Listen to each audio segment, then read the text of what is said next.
Qiyamətdə bilirsiniz nə deyəcəklər? Deyəcəklər, bu Əli deyirlər, bu eşq ürəyində vardı. Bu eşqlə göstərəcəklər, sən hara gedə bilərdin. Bu eşqin aparma gücü nə qədər idi? Onda insan başına döyəcək. Deyəcək ki, bu sevgi mənim ürəyimdə var idi. Niyə bura qədər gəldin?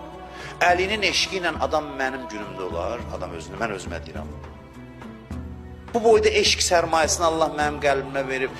Bununla belə mən hələ bu vəziyyətdəyəm. Bu eşq möcüzə yarada bilər. Bu eşq içəridə böyük bir dəyişiklik yarada bilər. Özü buyurur ki, gözəl sözdür, bu Həzrət Əlinin öz sözüdür. Buyurur ki, "Ləv əhəbbəni cəbəlun lətəhafət." Deyir, bir dağ məni sevsə parça-parça olar.